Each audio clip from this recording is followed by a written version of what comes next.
Gracias. ¿Por qué no dar un momento al Señor y dice: Señor, tú eres lo mejor de mi vida, Señor? Gracias, gracias. Decía el salmista David al escribir el Salmo 139: Oh Jehová, tú me has examinado y conocido. Tú has conocido mi sentarme y mi levantarme, y has entendido desde lejos mis pensamientos. Has examinado mi andar y mi reposo, y todos mis caminos te son conocidos. Pues aún no está la palabra en mi lengua. He aquí, oh Jehová, tú la sabes toda. Detrás y delante me rodeaste, y sobre mí pusiste tu mano. Tal conocimiento es demasiado maravilloso para mí, y expresa: alto es, no lo puedo comprender. Se queda meditando un momento y luego expresa: ¿a dónde me iré de tu espíritu? ¿A dónde huiré de tu presencia? Si subiera a los cielos, allí estás tú. Si en el Seol hiciere mi estrado, he aquí, allí tu diestra. Si tomare las alas del alba y habitar en el extremo del mar, aún allí me asirá tu mano, me asirá tu diestra. Si dijera: ciertamente las tinieblas me cubrirán, aún la noche resplandecerá alrededor de mí. Versículo 12 dice: aún las tinieblas no me encubren de ti, y la noche resplandece como el día. Lo mismo te son las tinieblas que la luz. Y luego se comienza a considerar a sí mismo, y a partir del versículo 13 dice: porque tú formaste mis entrañas, tú me hiciste en el vientre de mi madre. Y le parece tan maravilloso lo que él hizo, que expresa: te alabaré. Porque formidable, maravillosas son tus obras. Estoy maravillado y mi alma lo sabe muy bien. No fue encubierto de ti mi cuerpo, bien que en oculto fui formado y entretejido en lo más profundo de la tierra. Mi embrión vieron tus ojos, y en tu libro estaban escritas todas aquellas cosas que luego fueron formadas, y dice: sin faltar una de ellas. Al considerar esto, expresa en el versículo 17: cuán preciosos me son, oh Dios, tus pensamientos, cuán grande es la suma de ellos. Si los enumero, dice él, se multiplicarán más que la arena. Y aún después de ese sueño, dice: despierto y estoy contigo. Más adelante, él expresa, versículo 23: examíname, oh Dios, y conoce mi corazón. Pruébame y conoce mis pensamientos, y ve si hay en mí camino de perversidad, y guíame por camino eterno. Yo quiero que ahí en estos momentos de adoración tú pienses en la grandeza de Dios, en lo que Él ha hecho contigo. Mírate a ti mismo. No mires tus problemas, tus dificultades. A lo mejor todas estas cosas son parte de tu formación para mostrar en ti el poder, la gracia, la misericordia de Dios. A lo mejor estás pasando por aguas que quieren arrastrarte, por llamas que quieren quemarte. Pero así como lo está expresando el salmista en este precioso texto, en medio de todas las cosas Él está. Gracias, gracias. Por eso nos rendimos a ti, Señor. Reconocemos tu grandeza, tu amor y tu misericordia. Revélate en nuestra vida, Señor, y permítanos disfrutar esta mañana de todo lo que tienes, Padre. Quita todo el ruido de las cosas del mundo que quizás han cautivado nuestro corazón, Señor. Y permítanos hoy sintonizarnos con tu Espíritu Santo, Señor. Toda preocupación, todo afán, todo cansancio, todo temor, Padre, aún se endurece en nuestro corazón, o como dice en esta parte final, Señor, este precioso salmo, examínanos y te permitimos que conozca todo nuestro corazón, Señor. Abrimos la puerta de nuestro corazón, Señor, pues yo sé que tú estás golpeando en él, Padre. Queremos tener esa cena espiritual contigo, donde podamos escucharte, Señor, pero también donde podamos hablar contigo, Señor. Tal vez nos has probado, Señor, y en medio de la prueba has conocido nuestros pensamientos. Si has encontrado, Señor, perversidad en nuestro corazón, yo te pido que nos perdone, pues creemos que la sangre de Jesucristo, al reconocer nuestras faltas, es la que nos limpia de todo pecado, Señor. Porque como dice tu palabra, queremos caminar en luz. Y tu misma palabra dice que si andamos en luz, como Él está en luz, tenemos comunión unos con otros, y tu sangre nos limpia de todo pecado, Señor. Engrandécete en nuestro corazón, Señor. Y como termina este salmo diciendo, guíanos por ese camino eterno, Señor. Muchas gracias. Te alabo, te bendigo y te glorifico, mi Dios, mi Rey, en el nombre de nuestro Señor Jesucristo. Amén, Señor. Amén. Amén. Amén. Qué bueno disfrutar de esa presencia del Señor, de decirle, Señor, gracias por la paciencia que has tenido con nosotros, por el amor incomparable que Él ha tenido con cada uno de nosotros. Y yo sé que podemos dar testimonio de esa grandeza del Señor y de todo lo que Él ha hecho en nuestra vida. Amén. Porque definitivamente Dios es fiel en medio de todas las cosas. Esta semana ha sido una semana bien interesante. Anoche estábamos realizando una boda por allá, por el occidente de Bogotá, y fue interesante más que una, porque le pudimos hablar a una cantidad de gente, y lo curioso era que casi el 90% de los que habían ayer eran inconversos. Entonces no era tanto por la boda, sino por la gente que estaba ahí. Algunos como que no estaban muy de acuerdo con lo que decían, ¿no? Porque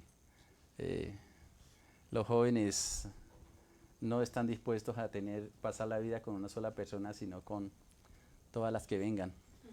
Llámese, sea hombre, sea mujer, ¿no? Algunos como que por allá a baja voz decían, yo no estoy de acuerdo. Y dentro de mí decía, de malas, porque eso lo he establecido. Sí. Lo que Dios dice, que no hay quien lo cambie, ¿no? No, pero fue interesante, estuvimos un buen tiempo. Pues lo más importante en esos momentos es que los novios estén ellos querían arreglar su vida, ellos querían tener la bendición de Dios. Y a pesar de todo, querían dar testimonio a la familia de que su vida y su hogar lo querían establecer con Dios. Eso es lo principio, ¿no? Y justamente pensando en esto, es la palabra que yo quiero compartir con ustedes. El poder de la presencia de Dios en nuestra vida. Definitivamente sin Dios no somos nada. Leí este Salmo 139 porque es uno de los salmos que hablan de la omnisciencia y la omnipresencia de Dios. Y textos como estos dejan establecidos en nuestra vida de reconocer a Dios en todo lo que hacemos. Yo siempre identifico que lo dice el Salmo 14 y lo expresa otros salmos que únicamente el hombre en la necedad desconoce a Dios. Pero inclusive anoche en la enseñanza que le estaba dando ahí, y fue bien interesante porque yo les decía, ¿no? Y les leía un texto de Eclesiastés donde habla ahí del solo. Y le hacía referencia no solo a estar con una persona, sino con Dios. Y el Salomón en ese texto de Eclesiastés, él menciona también varias veces como la necesidad de la presencia de Dios. La gente que está a nuestro lado no puede faltar un día. O porque se aburrieron con nosotros y se fueron, o porque tomaron decisiones, no había temor de ellos en el corazón, digo yo, ¿no? Pero igual, de eso nos queda Dios, ¿sí? Y aunque nos falle todo el mundo, que por lo general nos van a fallar, fallamos, porque nosotros nos incluimos dentro de ellos. Dios no nos va a fallar. Y por eso cuando entonábamos el cántico, esa fidelidad de Dios, ay, Dios sí que tiene paciencia con nosotros. Y a veces le digo, Señor, yo no tendría tanta paciencia como tú, porque en algunos casos quisiera ser como se hacen con los pollitos cuando los van a sacrificar, ¿no? Dos medias vuelticas al cuello. Pero Dios tiene paciencia. Él no va a ser como con los pollitos. Amén. Hasta última hora Él va a tener misericordia de nosotros. Y eso es precioso, pero lo importante, y en este salmo me parece bien interesante lo que el salmista está diciendo, ¿no? Al considerar la presencia de Dios. Y lo interesante es que en el versículo 7, a mí me gusta en estos salmos hacer las pausas que posiblemente el salmista o los escritores bíblicos no escribieron las cosas así de seguido como lo podemos leer nosotros. Pienso que hubieron pausas como cuando usted ha aprendido a orar, realmente a orar a Dios, que no solamente le suelta la carga que tiene, sino que hace pausas. Que usted está viviendo una situación X y le dice, Señor, tengo este problema, yo no sé qué hacer, Señor. Y te quedas callado o callada. Espera.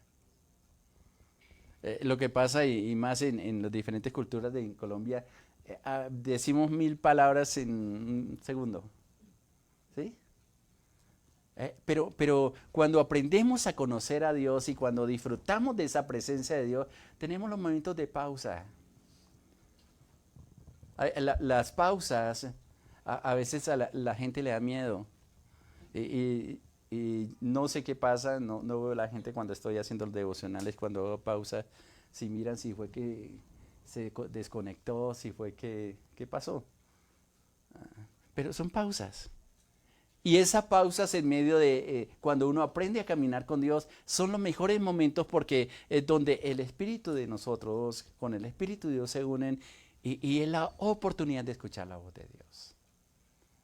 Yo siempre he sugerido que en medio de la oración, qué importante es esperar a escuchar a Dios. Siempre la comunión con Dios está interrumpida, aunque decimos que comunión es cuando hay una interacción, una buena comunicación que hablo, nos escuchamos y qué bueno que después de cada oración nosotros pudiéramos sacar una conclusión o salir con una respuesta. Pero a veces en los tiempos de oración salimos con más incertidumbres, con más preguntas que respuestas. Y a veces es donde el enemigo se aprovecha para decir, no, ¿usted sí cree que Dios te escuchó? Y uno dice, oiga, sí, tan pecador, ¿no? Y le recuerda la lista, una lista y yo no sé dónde la tiene el enemigo, que no le hemos quitado el derecho espiritual para acusarnos. Y es fácil quitarle ese derecho. Cuando tú reconoces tus faltas delante de Dios y le pides perdón, y si el enemigo llega a venir a acusarte por eso que hiciste, tú le puedes decir, hay un abogado que se dio cuenta que yo confesé mi pecado delante de Dios y la palabra dice que ninguna condenación hay para los que están en Cristo Jesús. Amén. Pero si usted comienza a decir, ay sí, es que yo siempre... Y viene la otra persona y le dice, oiga, pero es que usted no sale las mismas, con las mismas todas las veces. Y no nos dejan avanzar. No nos dejan avanzar. Entonces, cuando queremos como levantar un poquito de alas, volar un poquito como las águilas, como dice Isaías 40, 30, 31, levantarán alas como las águilas. Viene alguien y nosotros teníamos en el campo, en alguna vez, en alguna finca, un lorito, una lorita de esas grandes. Y para que no volara mucho le cortaban ciertas partes de las alas, y no podían volar, o eran de vuelo corto. Tanto así que la dueña una vez le fue la mano, le cortó mucho las plumas y vino un gato y no pudo defenderse. Y esa figura me hace entender lo que nos pasa muchas veces, cómo nos cortan las alas y viene el enemigo y dijo alguien, no, vénganos en tu reino. Y ahí pasa todo. Pero hermanos, hermanas, lo más importante, y David dice, ahí en el versículo 7 y se pone a pensar, y esto del versículo 7 al versículo 12, el Salmo 139, es la reflexión de una persona que está luchando que no encuentra la presencia de Dios en su vida. Y escuche, lo voy a leer nuevamente, y él se pregunta, Señor, ¿dónde voy a huir? ¿O dónde me iré mejor de tu espíritu? Hay momentos que quisiera, he escuchado a personas que nos dicen, ay, yo necesito que Dios ya me deje quieto, ya me deje tranquilo. Digo, ¿qué le pasa? Y lo he escuchado de varias personas. Y digo, ¿por qué? Dice, porque es que hay algo que no me deja tranquilo. Y le digo, Señor, hágale más. No lo sueltes. Y él se pregunta, yo no sé si era que David quería tener un espacio aparte del Espíritu, o estaba agradecido porque en todas las circunstancias el Espíritu de Dios siempre estaba con él. Alguien del Antiguo Testamento que supo disfrutar de la presencia del Espíritu de Dios justamente fue David. Fue el mejor momento. Y él se pregunta, ¿a dónde huiré de tu Espíritu y a dónde huiré de tu presencia? Él sabía que donde estaba el Espíritu de Dios, ahí estaba su presencia. Y por eso Pablo en el Nuevo Testamento dice, donde está el Espíritu de Dios, ahí hay libertad. Amén. Ahora, ¿será que nosotros somos de las personas que nos estamos, como con la ropa, tenemos una ropa para el domingo? Un traje especial para momentos especiales. O que nos lo quitamos y nos lo ponemos en momentos especiales. Cuando la Biblia me dice que el Espíritu Santo es constante en nosotros. En el Antiguo Testamento la figura es que sí venía y capacitaba a la persona y le daba las estrategias para vencer sobre algo, pero parece que no permanecía. Escasamente en los profetas. Pero en el Nuevo Testamento dice que Él vendrá a morar en nuestro corazón, en nuestra vida. Ya no está ni siquiera alrededor, sino que la promesa del Espíritu Santo es que vendría a habitar dentro de nosotros. Y la mala comprensión, o yo no sé si es la falta de fe o la falta de un discipulado, qué sé yo, a veces dudamos de esa presencia del Espíritu Santo. Y Él está ahí. ¿Y por qué no me habla? Es la pregunta que hacen. ¿Por qué no me habla? Te está hablando de muchas formas. Lo que pasa es que muchas veces lo que nos está diciendo no nos gusta y nos hacemos los sordos. Y Él está diciendo ahí, ¿dónde voy a huir de tu espíritu? ¿Dónde iré de tu presencia? Y comienza a ubicar lugares. Dice, si subiera a los cielos, tú estás allí. Obvio, la presencia de Dios está ahí. Hay un estudio que estoy haciendo de todo cómo funcionan las huestes espirituales. Y es bien interesante. Y se da uno cuenta que la lucha que sostenemos no es cualquier cosa. Por eso dice Pablo que tenemos luchas todos los días por las cuales tenemos que ponernos la armadura de Dios para que podamos resistir el día malo. Pero ahí está la presencia de Dios. Dice, si en el Seol, ya en el infierno, en lo más profundo, hiciere mi estrado, yo no quiero estar allí, dice, allí tú estás.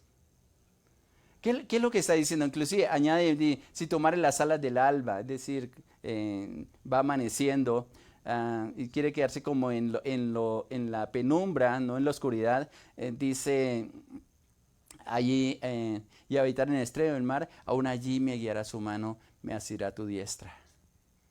Y luego llega a la conclusión, versículo 11 y 12 del Salmo 139. Aún las tinieblas no me encubren de ti, ni la noche resplandece como el día. Y llega a la conclusión y dice, mejor, lo mío te son las tinieblas que la luz. ¿Qué es lo que está derribando aquí David con estas palabras? Los argumentos que nosotros tenemos muchas veces cuando decimos que Dios no está con nosotros. Y no deja de aparecerse por ahí un diablo con saco y con corbata que nos dicen, sí, yo creo que no tienen ni la presencia de Dios. Y vaya que muchas veces nosotros sí que estoy utilizando palabras muy castizas, nos comemos ese cuento y decimos, oiga, sí, yo tan malo que soy. ¿Quién dijo que la presencia de Dios era por obras? Las obras es el resultado de mi caminar con Dios. Amén. Al contrario, digamos, de animar a la persona que en medio de las dificultades, que en medio de los problemas, Él está con nosotros para ayudarnos, para fortalecernos. No que nos hundan. La función del diablo, y por eso se dice diablo, un carácter de enemigo, es la acusación. Y tú permites la acusación muchas veces y echas abajo todos los argumentos que la verdad, que la palabra de Dios ha establecido en nuestro corazón y en nuestra vida. Si Él prometió estar contigo, lo va a hacer a pesar de. Amén. Sí, tenemos que caminar de la mejor forma, obvio. Pero a veces, y es algo bien interesante, porque a medida que tú te acercas a Dios, te vuelves más sensible a las cosas espirituales. Pero si lo combinas con lo que dice la palabra, te das cuenta que lo más importante es esa presencia de Dios y que nada ni nadie te puede separar de esa presencia de Dios, a no ser que tú digas, Señor, ya no quiero caminar más contigo. No me imagino el dolor en el corazón de Dios cuando tomamos una decisión loca o cuando Él bien toma una decisión loca como esa. O algunos no dicen nada, ¿no? Simplemente lo ignoran. Y yo no sé cómo se siente usted cuando eres ignorado por alguien. Cuando estás ahí nadie te mira, como que eres invisible para todos. Sí que se siente un incómodo. A veces nos gusta como que somos, como que sea la atracción. Y en algunos eventos he visto que hay alguien que como que le gusta sobresalir. Y no es así. Dios está ahí siempre. Hay un pasaje que me llama la atención que está en Éxodo capítulo 33 y que afirma lo que está diciendo aquí la palabra. A mí me fascina este capítulo 33 porque hay una comunión tan especial y inclusive se renueva el pacto en el capítulo 34. Porque acaba de tener un acontecimiento en el pueblo de Israel bien complicada. Porque el pueblo de Israel se rebeló simplemente porque Moisés se demoró 40 días hablando con Dios. Y qué interesante porque en 2 ocasiones Moisés dura 40 días hablando con el Señor.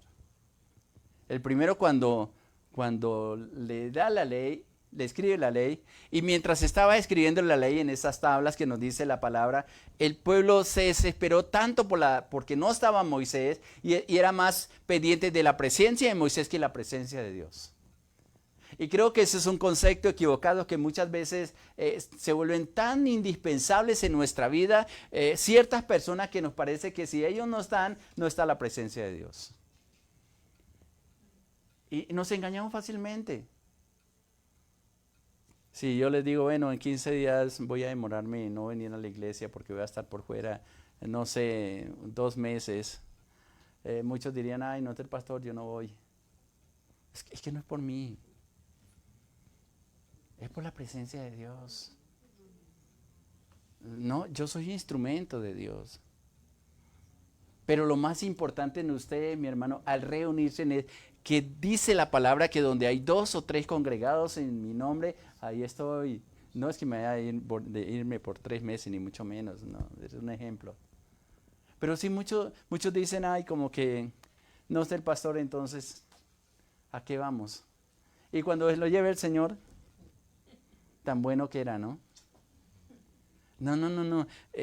Nos unimos para seguir la presencia del Señor. Y eso fue lo que pasó en el contexto, en el capítulo 32, especialmente de Moisés, porque Moisés sube, es bastante largo el texto, y habla con Dios, está escribiéndole las tablas y la ley, cuáles eran las que aparecen los 10 mandamientos. El pueblo se enfrena y comienzan los que no están conformes, siempre van a haber inconformes, y le dicen, miren, Moisés se demoró, háganos dioses, háganos una representación de Jehová, es básicamente lo que les dice. Y Aarón, que era bien, no había firmeza, blandengue, dice algunos, no sé si comprenden la palabra, gelatina, dicen otros, ¿sí? Que se acomodan de acuerdo a la situación. Dice, bueno, tráigame todas las joyas y voy a ver qué sale. Él hizo un molde. ¿Y se acuerda qué fue lo que salió de ese molde? Un becerro. Y se lo presenta al pueblo y le dice, he aquí Jehová tu Dios. Y le puso el nombre de Jehová. Y mientras estaba ya hablando Moisés con Dios, él le dice, mire, el pueblo, y comenzaron a hacer un carnaval, ¿no? Un carnaval. Que inclusive carnaval, ¿sabe lo que significa? Sí. Carne a Baal, sacrificio a Baal, a otro Dios. Nos vamos de carnaval. Es alimentar la carne. ¿Sí? A ofrecer sus emociones, sus sentidos, no a quien los merece, sino a Dios. Eso fue lo que hicieron exactamente. Pero Dios se dio cuenta, y hay algo que me parece, es interesante la actitud de como intercesor de Moisés, porque cuando él desciende lo que hace es romper las tablas. Porque si él no rompe esas tablas, no lo dice la Biblia, pero es la interpretación que yo le doy, el pueblo es juzgado por lo que decía las tablas aún sin conocerlas. Y él cuando se da cuenta lo que hace es romper las tablas. Donde Dios mismo con su dedo, dice la palabra, había escrito. Y baja y confronta al pueblo. Hay una cantidad mueren muchas personas y viene la intercesión de Moisés, Señor, mire, por favor, perdónalo. Dios le dice, mire, ya los perdoné. Y es interesante porque voy a leer, permítame, ahorita leemos el texto que les decía del 33. En el versículo 32, el versículo 32, 31 voy a leer, Éxodo 32, 31. Entonces volvió Moisés a Jehová y dijo, te ruego, pues este pueblo ha cometido gran pecado porque se hicieron dioses de oro. Y le dice, que perdones ahora su pecado, y si no, si tú no los perdonas, esa es la posición de un intercesor, ráeme ahora de tu libro que has escrito. Como quien dice, yo me sacrifico por ellos. Versículo 33. Y Jehová respondió a Moisés. ¿Qué le respondió? ¿Tienen ahí su Biblia? 32, 33. Y respondió Jehová, al que pecare contra mí, a este yo raeré de mi libro.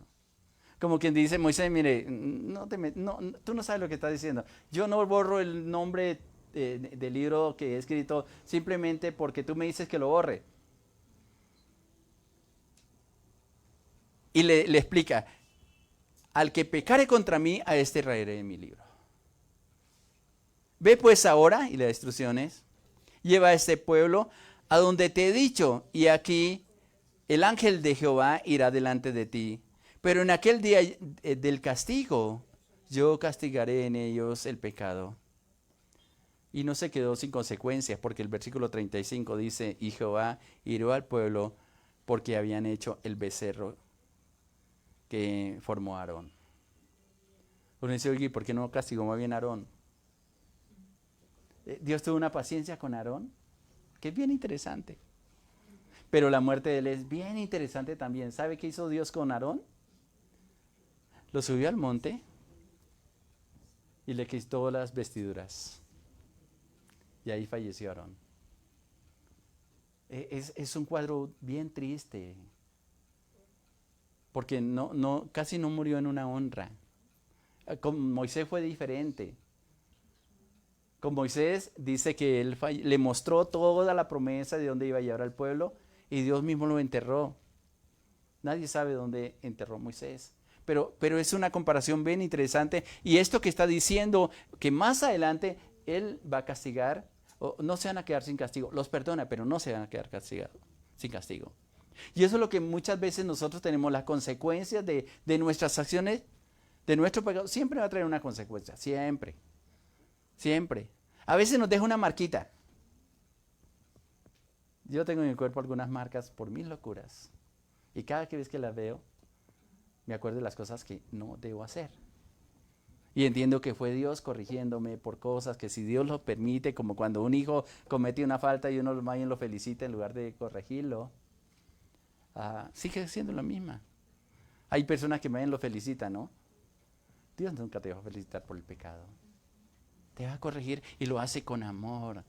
Porque quiere lo mejor como buen padre. Y eso lo dice en Hebreos. Y es bien interesante. Pero al entrar en el capítulo 33, hay una conversación ya más directa entre Dios y Moisés. Y es interesante porque el versículo 11 dice que Moisés, 33:11 del libro de Éxodo, dice, y hablaba Jehová a Moisés cara a cara, como habla cualquiera con su compañero. Digo, qué bendición. Y a veces digo, Señor, si Moisés tuvo la bendición de hablar y de ese cara a cara con Dios, de ahí que él, inclusive la segunda vez que sube, creo que él tiene que cubrirse el rostro porque no aguantaba la gente que lo veía ver una luz que salía del rostro de Moisés y tuvo que colocarse un velo, que más adelante Pablo habla de ese velo, que todavía siguen mirando a través de ese velo y no ven con claridad, porque no podían resistir la mirada de Moisés. Yo recuerdo hace muchos años y tal vez los que tenemos más tiempo aquí en la iglesia, cuando tuvo el éxtasis Marta Muñoz. Recién ella tuvo esa experiencia con Dios. Las personas que estaban alrededor de ella decían que ya no podían mirar el rostro de ella. No podían sostener la mirada. Bueno, eso con el tiempo pasó, no quedó ahí, ni tampoco se convirtió como en un santo, porque es el peligro, ¿no? Porque mucha gente cuando comienza a mirar que a alguien le resplandece el rostro, comienzan hasta a adorarlo, hasta ofrecerle ofrendas. Le quitan el lugar que le pertenece a Dios. Y qué interesante lo que dice.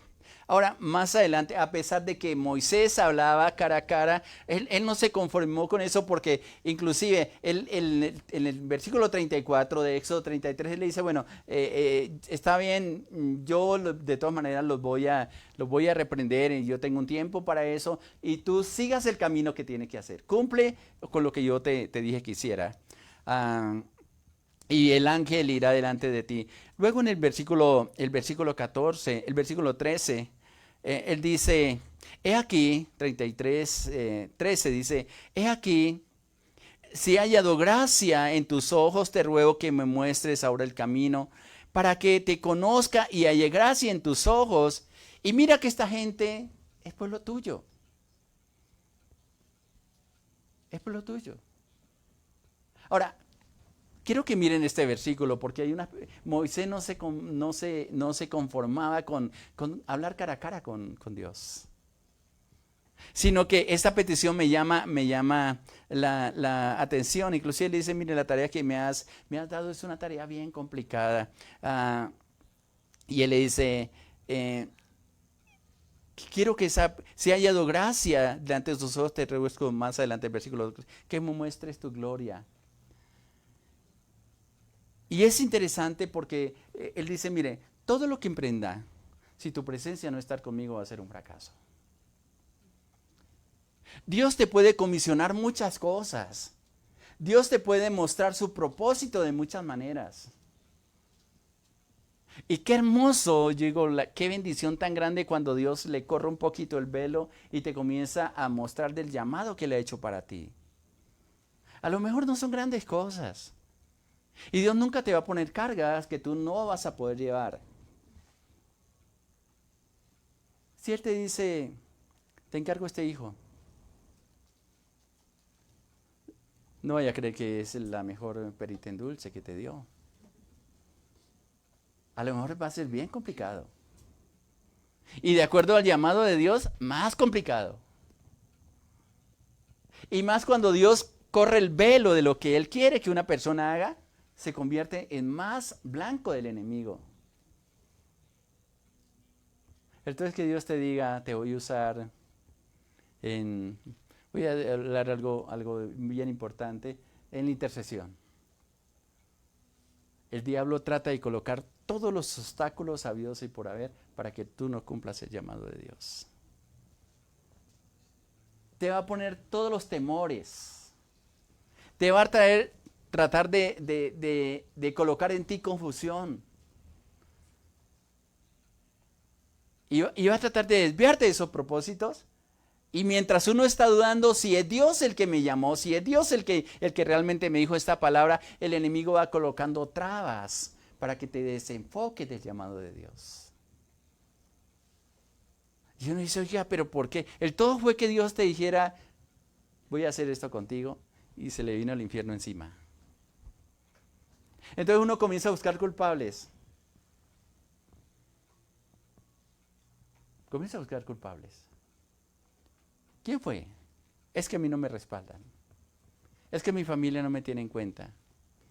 Es que estoy desperdiciando mi vida. Cantidad de cosas que vienen al corazón de nosotros, que no son otra cosa que sino flechas, dardos del infierno para destruir tu vida.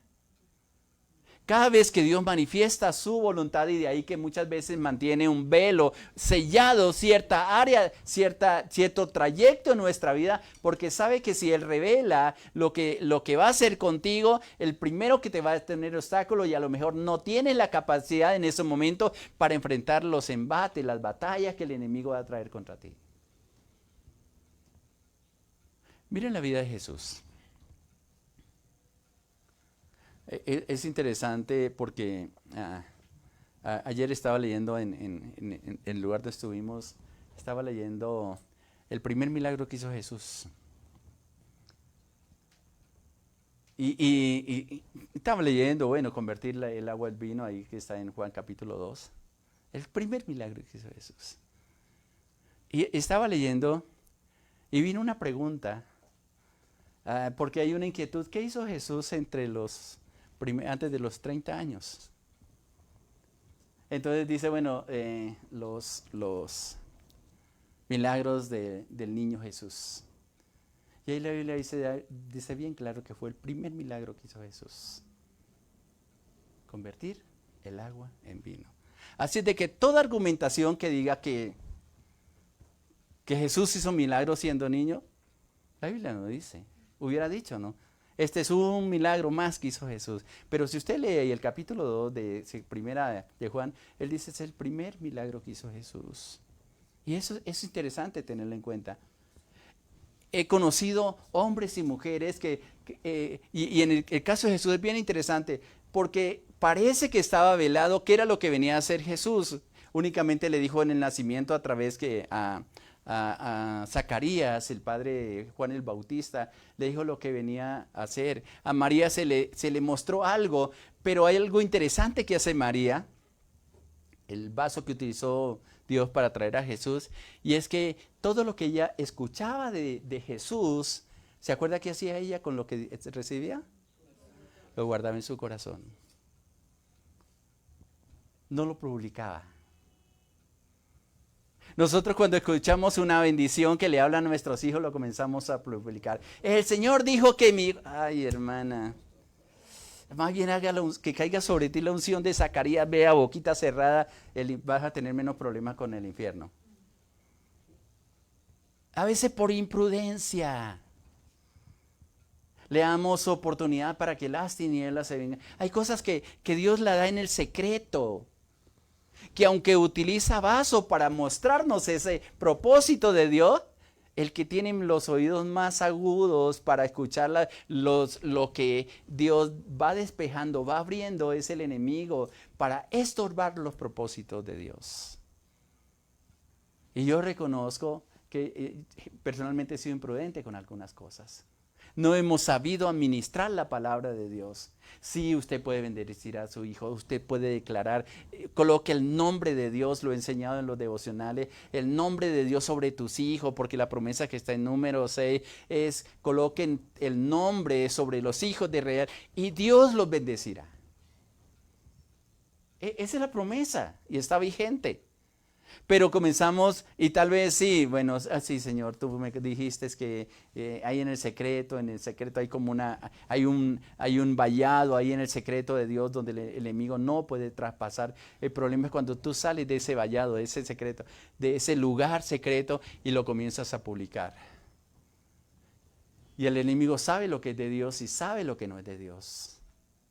Y comienza a poner trabas para que no se cumpla el propósito, para estorbar, para destruir. Por eso dice Juan 10:10, el ladrón no viene sino a hurtar, sino a matar y a destruir. Pero yo he venido, dice ahí en Juan 10:10, para que tengan vida y para que la tengan en abundancia. Pero depende de nosotros. Yo no sé cuántas veces nosotros hemos sido imprudentes. Hay cosas que Dios revela en el secreto. Y el buen administrador de la palabra de Dios habla cuando tiene que hablar y calla cuando tiene que callar. Habla cuando Dios le dice, declara esta palabra. Mire el libro de Apocalipsis. Hay muchas cosas que ahí fueron selladas. Tanto que cuando le es entregado en el capítulo 4 el rollo, estaba sellado. Y comienzan a llorar porque no había nadie digno de abrir ese sello. Hasta que se oye una voz que le dice a Juan, no llore más porque el cordero inmolado es digno de quitar esos sellos para saber lo que iba a pasar. Hay cosas que nos han sido entregadas a nosotros que a lo mejor todavía están con un sello, con un velo. Y Dios no va a quitar hasta el momento, el tiempo de Dios. O tal vez Dios te ha dicho lo que tienes que hacer, pero no te ha dicho cómo hacerlo. Y en ese cómo hacerlo, a veces comenzamos a hacer estilo Abraham con Sara. Le prometió un hijo en el tiempo de Dios y comenzó a ayudarle a Dios para que se cumpliera la promesa. No, bueno, ya somos viejos, ya somos viejitos, mírate, mírame. Más bien, ¿por qué no, Abrancito, llega hacia allá tu sierva y pues hacemos lo que hacen los demás, ¿no? Cuando nazca de Agar el niño, pues lo coloca sobre mis piernas como si yo lo hubiera tenido y ya es el hijo de la promesa, Ismael. ¿Y qué problema hasta el día de hoy? Todas las guerras que están en el Medio Oriente justamente es por ese hecho. Y uno se da cuenta que equivocaciones de nosotros trae consecuencias no solamente a nosotros, sino a nuestras generaciones. Y es interesante. ¿Cuándo empezó a atacar el enemigo más fuerte al Señor Jesucristo? Bueno, sí, cuando nació, porque él supo lo que le fue revelado a Elizabeth y a Zacarías. En el nacimiento de Juan el Bautista, se corrió un poquito el velo en cuanto a Jesús. Más sin embargo, María fue muy, muy prudente, que dice la palabra, y eso es de admirar de una mujer como ella, que guardaba las cosas en su corazón, no las publicaba. ¿Y por qué no le dijo a los demás? No era el tiempo. Acuérdese que se dice la Biblia que era una mujer prudente, una mujer que servía a Dios, que tenía temor de Dios, que fue el vaso más importante que encontró en esos momentos para cumplir su propósito. Pero también fue una mujer sabia. De José únicamente los sueños y actuaba. Pero cuando Jesús se va al desierto,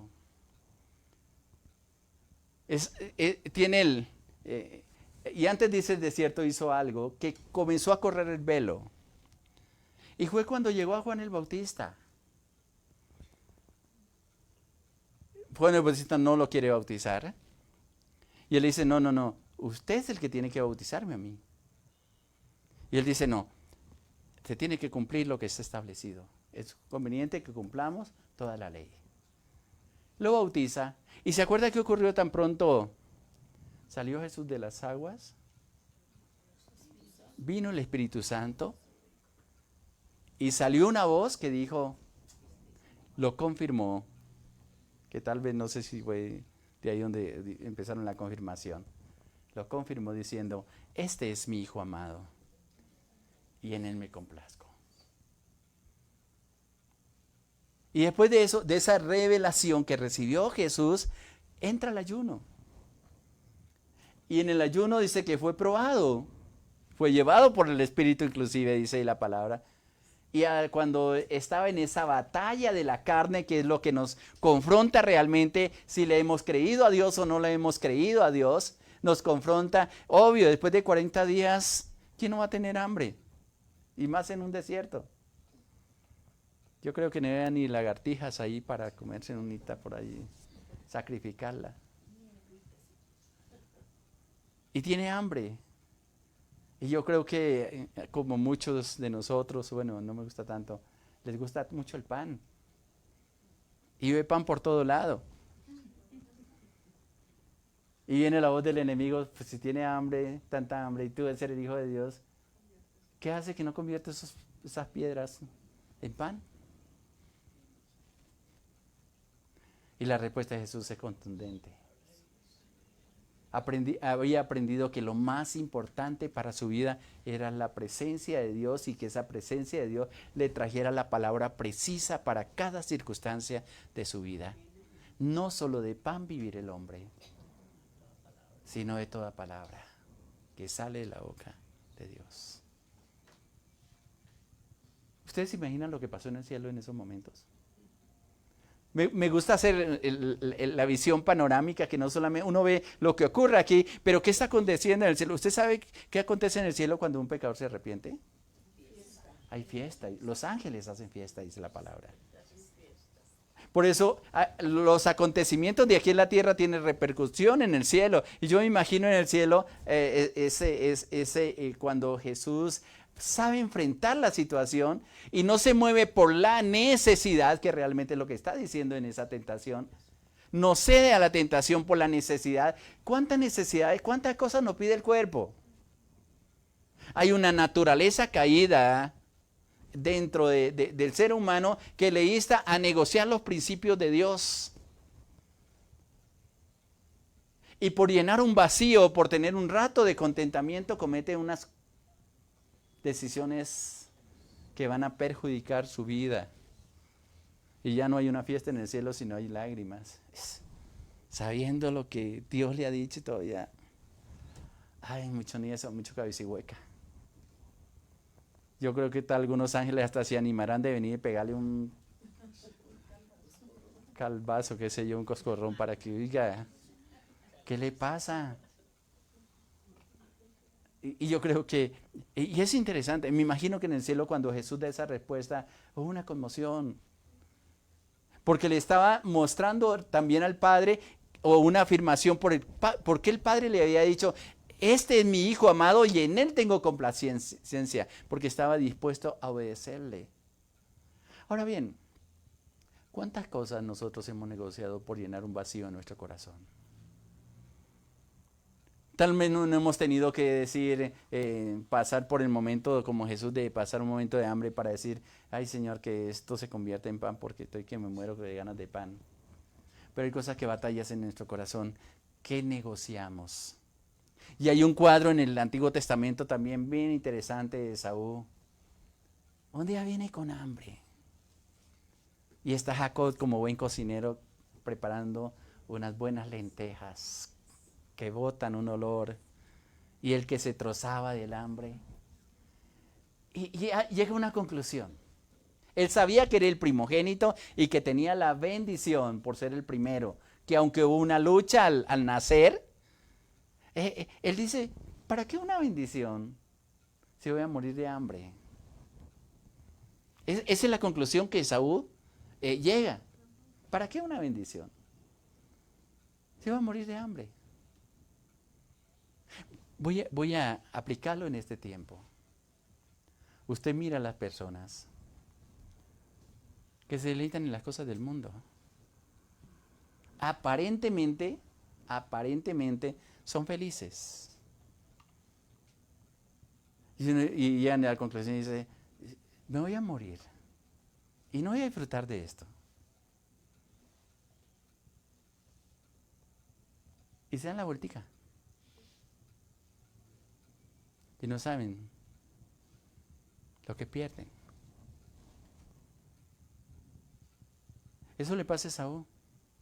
Y es interesante, y si quieren acompáñenme en lo que dice en el libro de Hebreos, justamente hablando de él.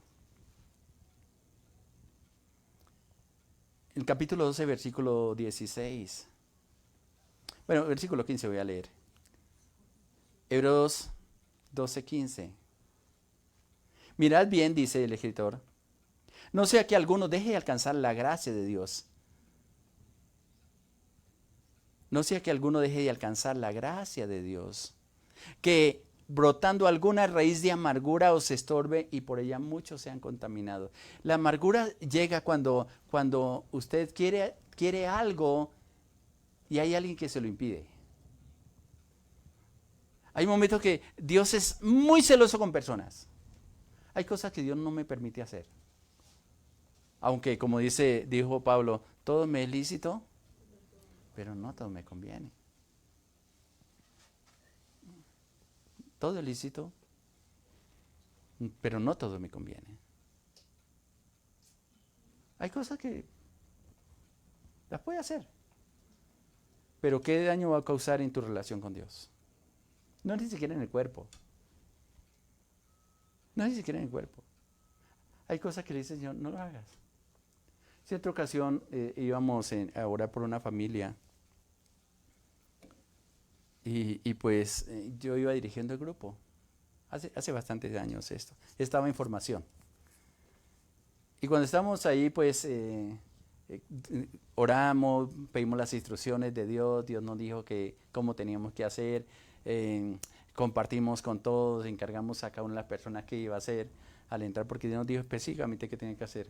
Cuando íbamos llegando me dice el Señor, usted no va a entrar. ¿Por qué, Señor? No, te quedas afuera. Señor, pero es que los que van conmigo los voy dirigiendo. Exactamente. Tú no los vas a dirigir, los voy a dirigir yo y necesito que te quedes afuera. Yo dije, bueno, Señor. Cuando le dije a las personas que iban conmigo, yo no voy a entrar, les queda un desánimo. Y por poco no entran a hacer lo que Dios nos dijo. Ya nos había hablado. Dios había confirmado la palabra, pero teníamos el conflicto de que si no iba como la persona en quien habían puesto la confianza, entonces todo se iba a desarmar. Creó un conflicto en nosotros hasta cierto punto, hasta que el Espíritu Santo le trajo convicción al resto de personas de que tanto había una protección para mí, pero también había una obediencia para cada uno de los que estamos yendo a cumplir el propósito de Dios. Y se me dio la locura, la torpeza que uno comete de dar 2 pasos adentro donde el Señor me ha dicho que no lo hiciera. Y tuve unas consecuencias terribles. Tuve un embotamiento de las cosas de Dios como por unos 3 meses. Iba a hablar la palabra y era un zumbido que había en mi mente que no lo podía entender. Señor, ¿qué pasó? Señor, ¿por qué? Señor, ayuné, oré. Hasta que lo último me dijo el Señor, desobedeciste a lo que yo te había dicho que no hicieras. Fue una lección y por eso le digo que hay marcas en mí que no las puedo traspasar. Y como dijo Pablo, ay de mí si lo llego a hacer, ay de mí si no predico el evangelio que dice él. Y es interesante. Jesús ahí, como se abre el panorama, tiene la tentación y ya el enemigo se da cuenta que ¿a qué venía Jesús? Y luego viene el segundo paso, ¿no? Mire, ¿sabe qué? Hay promesas que se cumplen sobre ti. Siempre va a colocar en la lucha, en la batalla que tienes dentro, en si eres realmente hijo de Dios o no lo eres. Siempre va a haber esa batalla en el interior. La duda. Y note que en esa tentación siempre está diciendo, si eres hijo de Dios, si eres hijo de Dios, diga que esta piedra se convierte en pan. Si eres hijo de Dios, tírate abajo porque dice la palabra que a sus ángeles mandará acerca de ti que te guarden en todos tus caminos para que tu pie no tropiece en piedra. ¿Usted sabe qué hace Jesús si se tira el pináculo del templo? Se mata. Entonces, ¿cómo lo comparamos nosotros? En Marcos dice, y estas señales seguirán a los que creen. Y hay unas señales ahí bien interesantes, ¿no? Pondrán la mano sobre los enfermos y sanarán. Pero hay una de ellas que hay gente que cae. Dice, tomarán en sus manos serpientes y no les hará daño. Y si convienen cosas mortíferas, no les dañará, no les hará daño.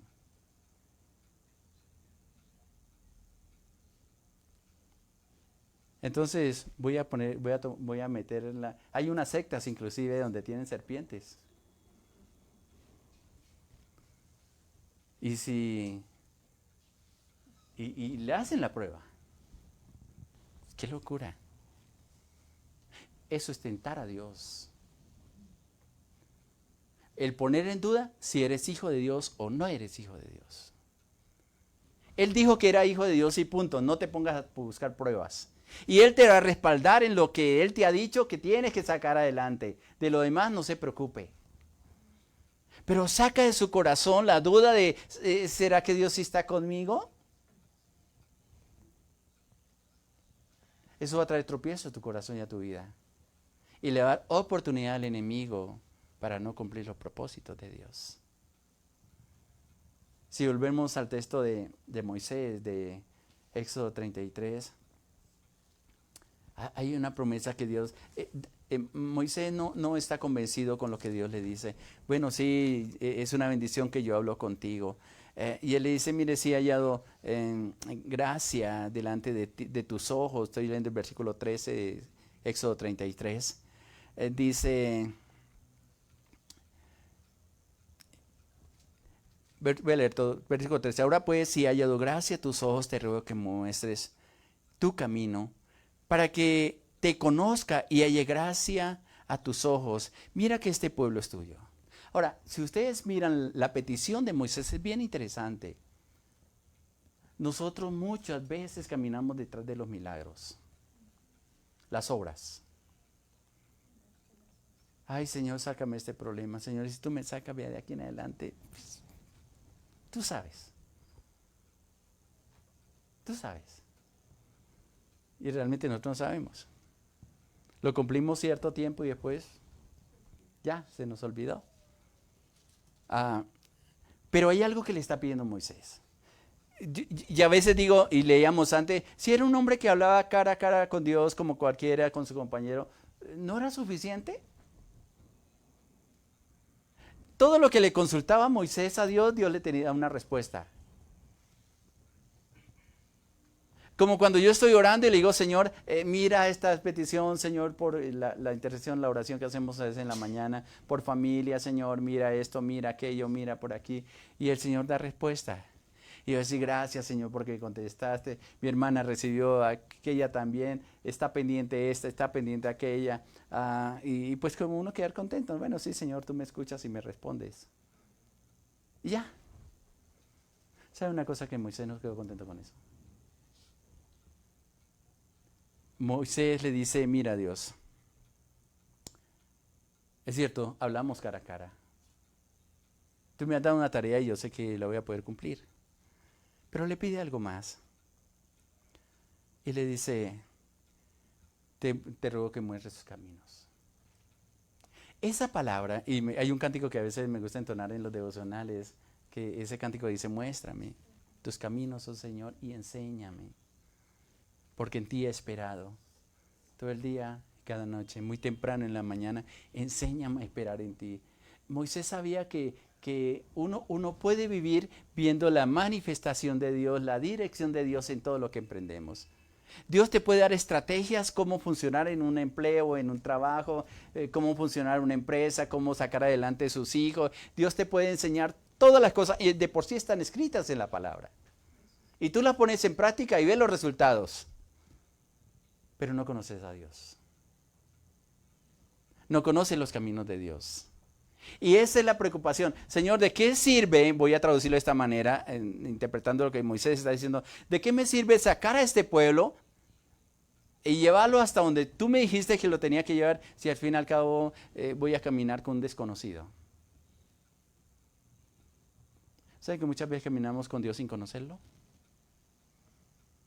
No lo conocemos.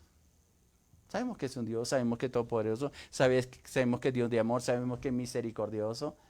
Pero personalmente, hasta que Dios no se revele completamente al corazón de una persona, realmente no va a haber temor de Dios en su corazón. Vas a estar entrando y saliendo. Tiempos de avivamiento, tiempos de dureza de corazón. Tiempos de compromiso, pero tiempos de fallar. Entonces decimos, bueno, todo tiene su tiempo debajo del sol, ¿no? Bueno, este tiempo es tiempo de buscar de Dios, este tiempo es de relajarme, ¿no? Sobre las bendiciones. Yo sé que Dios le pregunta a Dios y Él me responde. Moisés no se conforma con eso. Por eso le dice específicamente, mira, tú me dices, saca este pueblo, dice el 12. Y luego dice, te ruego que me muestres tu camino. ¿Para qué? Cuando Dios revele el camino, no el de nosotros, que es el que buscamos siempre, sino el de Dios, dice, para que te conozca.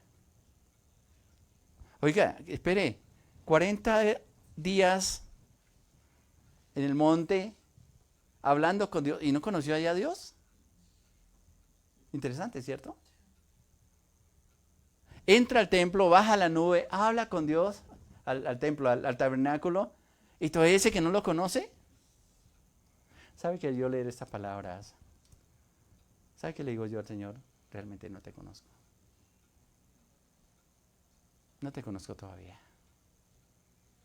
Y una de mis peticiones interiores, de mi clamor personal, Señor, muéstrame tu camino. Porque quiero conocerte. Quiero conocerte. Para que conozcas tu camino. Y cuando conoces ese camino, hay una consecuencia. ¿Cuál es la consecuencia? Ahí lo dice. Voy a dar gracia delante de los ojos de Dios. Yo les he hablado de la diferencia entre misericordia y gracia. Entre misericordia y favor de Dios. Son parecidas, pero hay una gran diferencia. A veces estamos, como dijo Jeremías en el libro de Lamentaciones, ahí en el capítulo 3, por la misericordia de Dios no hemos sido consumidos, porque nunca se han detenido sus misericordias. Y luego expresa, grande es tu fidelidad. Y él entiende que las consecuencias y el contexto de esas palabras que dice Jeremías es bien interesante porque ellos sufrieron las consecuencias por ser desobedientes. Ellos, según la palabra de Dios, era para que hubieran muerto. Pero Dios les dio oportunidades como nos ha dado oportunidades sacado de nosotros. Pero la pregunta que yo me hago es, ¿hasta cuándo vamos a estar viendo las misericordias? Ay, hijo, tú mereces que te dé una. Pero no lo hago todavía. Porque yo creo que tú vas a reaccionar. La fe como fruto.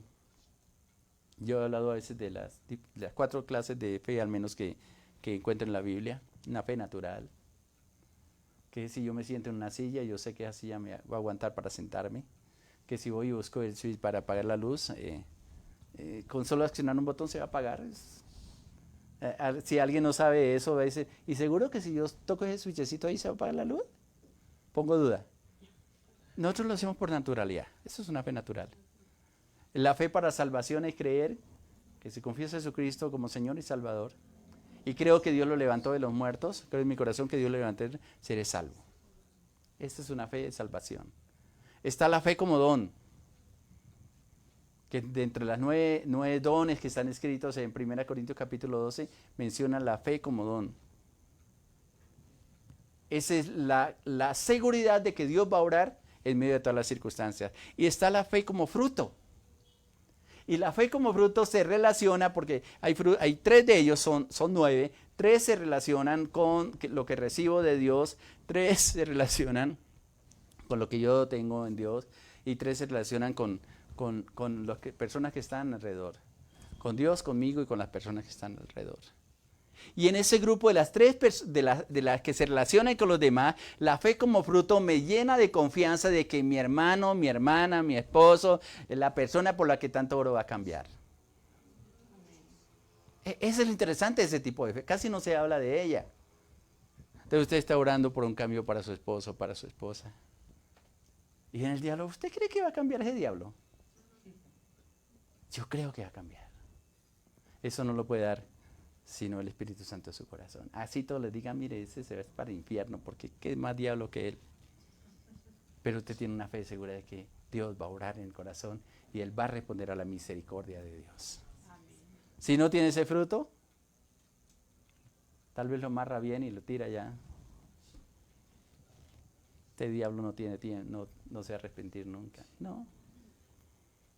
De ahí necesitamos tanta la presencia de Dios, para que conozcamos su gracia, y por eso Él está diciendo, y halle gracia en tus ojos, y le recuerda a Dios, mire esa tarea que tú me has dado, mira, este pueblo le dice, o esta gente, es pueblo tuyo, no son míos. Ya le había dicho en la intercesión, ¿cómo los va a destruir? Él dijo, apártate, y yo voy a acabar y contigo voy a levantar una nueva generación. Él dice, no, espera un momentico. ¿Qué van a decir tus enemigos, que lo trajiste al desierto para matarlos? No, perdónalos. Y más adelante dice, vuelve y les dice, perdónalo. Dice, ya los perdonó, ya los perdoné, pero no van a entrar. ¿Te das cuenta cuando conocemos a Dios que lo interesante que es Él? Perdóname, Señor, sí, yo te perdoné, pero vas a subir las consecuencias. Pero yo voy a estar contigo, no te preocupes. Ese Dios tan lindo. Y viene la promesa a la que quiero llegar, versículo 14. Y Él dijo, mi presencia irá contigo. Y Dios reconoce que ese trabajo que le dio no es fácil. Porque le dice, y te haré descanso. En medio de todo el trabajo, que conducir a más de 1 millón de personas no era fácil, iba a tener paz. En medio de todas las cosas que Dios te ha puesto a hacer, sí vas a estar hasta las narices, vas a estar ocupado, a lo mejor preocupado, pero vas a tener, número 1, la compañía de Dios. Y en medio de toda la presión y opresión que puedas sentir, va a tener paz, que es parte de la gracia. En otras palabras, pudiera interpretar este texto como dice, sí, Moisés, yo voy a estar contigo, voy a mostrarte mi camino. Y lo que te entrego es la gracia para que tu corazón esté descansado y no te dejes llenar de estrés, de depresión o quizás de angustia por lo que tú tienes que hacer. Y creo que esta es la respuesta para muchas de las cosas que nosotros estamos viviendo. Señor, ¿y cómo voy a sacar adelante a mis hijos con tanta maldad que hay? Tal vez Dios te debe responder, hija, hijo, sí es difícil, pero yo voy a estar contigo y no vas a desfallecer en tu labor. Esa es la interpretación, esa es la palabra específica. Difícil, sí, Dios lo sabe. Pero lo que tienes que buscar siempre es decirle, Señor, necesito que me muestres tu camino, Señor. No es mi camino. Tú ya me dijiste, Él ya le ha dicho que tenía que llevar al pueblo hasta la tierra prometida. Pero esa tarea no era fácil. Sabía lo complicado que era ese pueblo. Y Él le dice, mire, yo voy a estar contigo. Inclusive, en otra ocasión vamos a ver, no se quedó contento todavía con eso. ¿Sabe qué característica me fascina de Moisés? No se conformaba, porque sabía que siempre en Dios hay más. De tal manera, mi hermano, mi hermana, que no te conformes con lo que tiene. A lo mejor has llegado a un nivel espiritual bien interesante con Dios, pero hay más. Yo le digo, Señor, yo sé que todavía hay más para conocerte, más para saber de ti. Señor, y cada vez que estoy leyendo la palabra, Señor, yo sé que hay más, Señor. Yo sé que todavía no he llegado al tope. Yo sé que tú tienes muchas cosas para revelarme, para experimentar mi vida en ti, Señor. Yo sé que esto no es todo, hay mucho más. Yo sé que tú no me trajiste para estar sentado en una silla simplemente impartiendo cosas. Yo sé que tú no me trajiste simplemente para hacerme cargo de cosas que ni me correspondía a mí llevar, Señor. Porque a veces nos sentimos ahogados con las cosas que Dios ha puesto en nuestro corazón. Ya, Señor, estoy cansado. ¿Cuál va a ser la oración que vas a hacer? Señor, necesito que reveles tus caminos, no mis caminos. Yo ya lo sé. Tú ya me lo dijiste. Pero necesito saber tus caminos. Y es diferente los caminos de Dios a los caminos de nosotros. Por eso en Isaías dice, mis caminos no son vuestros caminos, ni mis pensamientos vuestros pensamientos, dijo Jehová. A lo mejor has recibido una revelación de Dios, pero todavía no está todo. Y a lo mejor hasta el último suspiro aquí en la tierra no vamos a alcanzar a conocer todo lo que Dios tiene, porque Él es infinito. ¿Quién podrá entender, inclusive dice la palabra, sus propios errores? Pero es interesante saber de que siempre que vienes a Dios vas a encontrar algo diferente. Siempre que vienes a Dios. No te canses de aprender. Pero un aprendizaje poniendo en práctica lo que Dios te ha dicho que tienes que hacer. Ser prudentes y sobre todo decirle, Señor, que tu presencia sea la que vaya delante de nosotros. Si tu presencia no va a ir conmigo, no nos saque de aquí, le dijo. Y eso es importante. Cada mañana, cada día, esa presencia de Dios en nuestra vida. Que falte todo, pero menos la presencia de Dios. Amén. Después le compartiré otras bendiciones que traen esa presencia de Dios y aplicado a personas específicas. Por ahora quiero dejarles con esta palabra en su corazón. Dios quiere revelarse mucho más a tu vida. Lo que te ha mostrado, lo que has vivido hasta ahora no es nada comparable con lo que Dios tiene para ti. Amén. ¿Por qué no oramos un momento y le decimos, Padre, yo te doy gracias por todas las cosas que nos enseña, que nos dirige, Padre? Yo sé que esa presencia maravillosa nos va a traer bendición, nos va a traer plenitud de tu presencia, de tu amor, de tu gracia infinita, Padre. Permítanos el conocerte cada día más, tus caminos, Señor. Revélanos a nuestra vida para conocerte plenamente y para que también haya temor en nuestro corazón. Y que esa presencia tuya, Señor, se haga manifiesta cada momento, Señor. Seamos prudentes en todo lo que tú nos has enseñado, lo que nos has mostrado, lo que nos quiere mostrar y los velos que vas a quitar de nuestra vida, Señor, para que se revele, Señor, tus propósitos eternos en cada uno de nosotros. Ayúdanos, Señor, porque tú conoces nuestra flaqueza, nuestras debilidades, Padre. Que cada mañana, que cada día podamos caminar contigo, Padre. Ver tu gloria, tu bondad, tu misericordia, Señor, y estar seguros, Señor, que lo que has encomendado en nuestras manos, Señor, la vamos a llevar a feliz término. Pero sobre todo, Señor, en medio de todo, Padre, que tu presencia nunca falte en nuestro corazón, en el corazón de mi hermano y de mi hermana, Padre. Multiplica las fuerzas, Señor. Trae aliento, trae vida, Señor. Una renovación en nuestro corazón contigo, Señor. Si nos hemos alejado, que podamos volver con todo nuestro corazón y reafirmar nuestro compromiso contigo, Padre. Yo te alabo y te bendigo, mi Dios, mi Rey, por esta palabra, por este día, por mis hermanos, mis hermanas que están aquí, los que nos escuchan, Padre Santo. Que tu bendición, tu gracia y tu misericordia sea con cada uno de ellos, Padre. Muchas gracias, muchas gracias. Te alabo y te bendigo, mi Dios, en el nombre de nuestro Señor Jesucristo. Amén, Señor. Amén, amén. Que la bendición, la gracia y la misericordia de Dios sea contigo, mi hermano, mi hermana. Muchas bendiciones para todos.